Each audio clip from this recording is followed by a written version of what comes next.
Hello Newcastle fans, TV. Welcome to the in-depth preview against Brentford down in London. So we've got a quite packed video for you today. So obviously we're going to be looking at Brentford, what we normally do, look at the form guides, who to watch out for, predicted start lineups, and a little bit how they play. And of course we'll jump on the whiteboard as well, which is just over across the other end of the room there. We'll have a look at Newcastle and potentially how we'll line up. And of course we'll get on the floor, which is down there on the floor as well. So we'll have a look on the Tribute how Newcastle potentially hurt Brentford. So let's begin how we normally begin. What you'll see during the video is obviously we'll see obviously some news of Brentford coming up here. Just ignore this. This is just a little football table. Right, anyway, so let's look at Brentford. So the last 6 games, so they've got a great win there, 5-1 against Eastleigh in the FA Cup, which they're non-league side, you would expect them to beat them. So I'm not going to count that really. Good win against Birmingham, 3-1 away. Obviously, we couldn't beat them with our fringe players, 1-1 on the weekend with ourselves. They got a draw against Norwich, 0-0. Draw against Cardiff, 2-2. Both of those games were at home. They got beat off Leeds 1-0 away, which is no shame in that because Leeds are in the playoffs, you know. And they beat Bristol City away from home 1-0. So including that FA Cup game, they've won 3, drawn 2, and just lost the 1 out of the last 6 as well. So they're on a little great, not bad form. Now they have scored 11 goals, but you've got to consider 5 of those did come against Eastleigh. So if you take that out, they've only scored 6 in the last 5 games as well in the league, which isn't great. They've got 5 against, which is a good record. 5 and 6 conceded. It isn't too bad. They're currently sitting at 14th in the league at the moment, as you can see in this lovely table here. So 14th in the league. They're 9 points off the playoffs, and they're also 9 points off a relegation as well. The top scorer, the man who's rumoured to be linked with Newcastle numerous times over the last month or so, and also West Ham, is their top man, Scott Hogan, which he is expected to play despite the transfer speculation surrounding him. So how will Brentford line up? Let's get it on screen for you. So they play a 4-2-3-1 formation.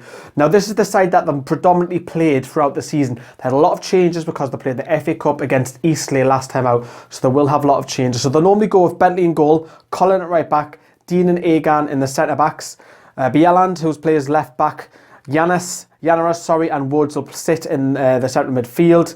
And then they'll have Clark, Sawyers and McLeod, if I pronounced that right again. They'll play the 3 attacking, and they'll have the man, as I mentioned before, Hogan up top as well.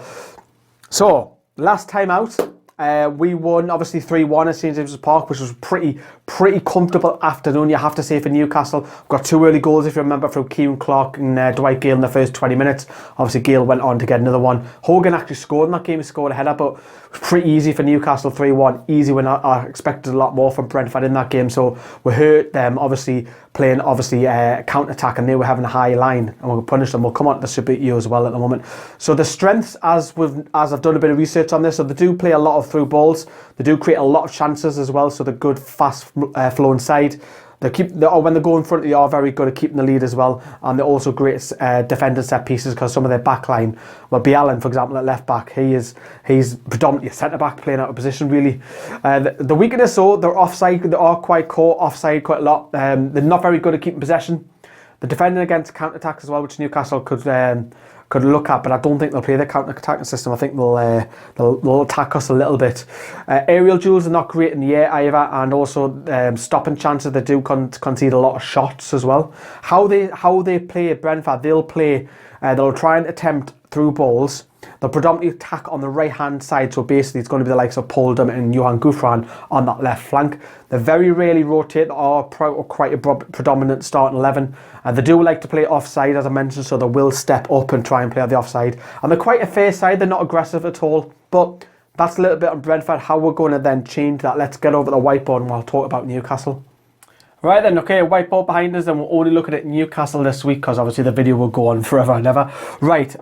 Now, we're very thin, aren't we? We're thin. Toyota's heading out the door. Now, I do have to stress that this is filmed before Rafa's press conference, which is due on Friday at 1 o'clock, or if it's already happened. I don't know any team news, or if there's any slight niggles or injuries.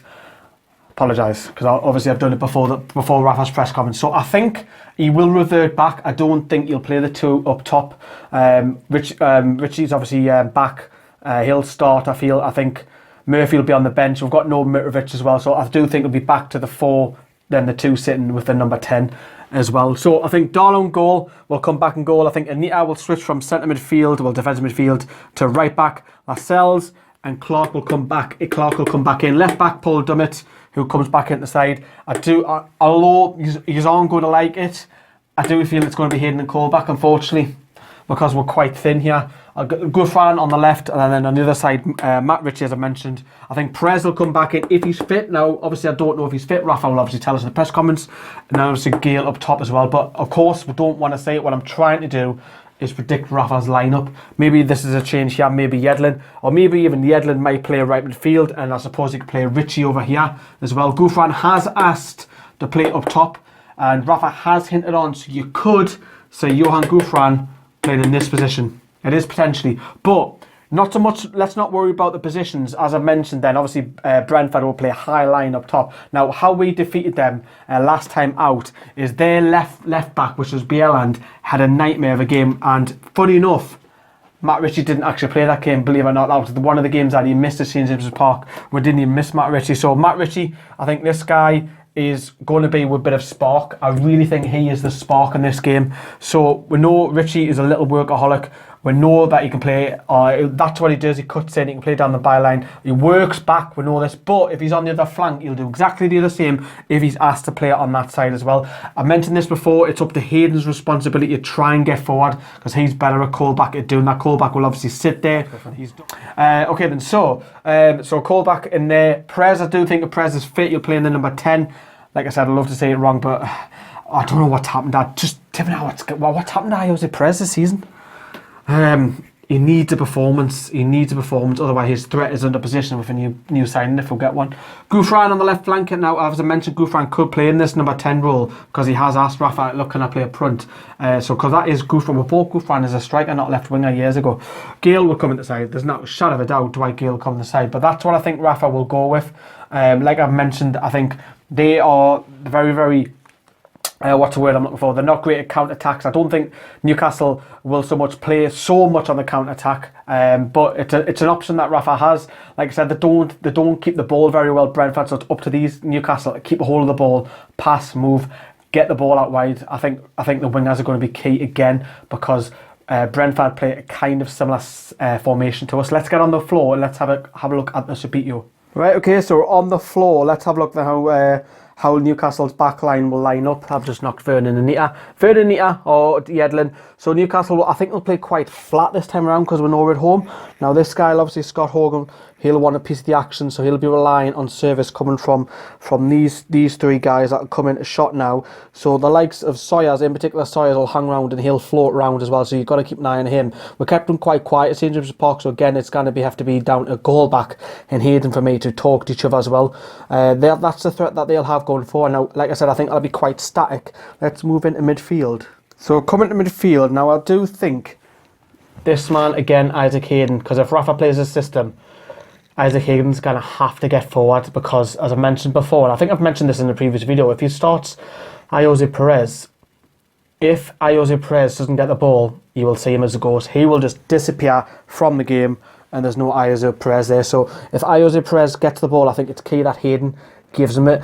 And Perez, we know that Perez loves to come out here, loves to float around this kind of position, doesn't he? He loves that area where he likes to either come in or he'll have a shot or he'll try and play someone in. So he loves that, and that's what I think Hayden needs to get forward. He needs to get forward. Newcastle need goals, and Newcastle haven't won a game so far this year. So Hayden, get forward.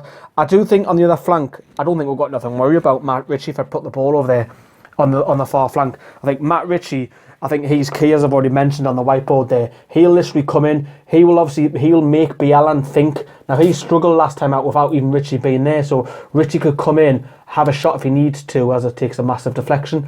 So Ritchie key for me. Get the ball out wide to Ritchie. Hayden, get on your bike.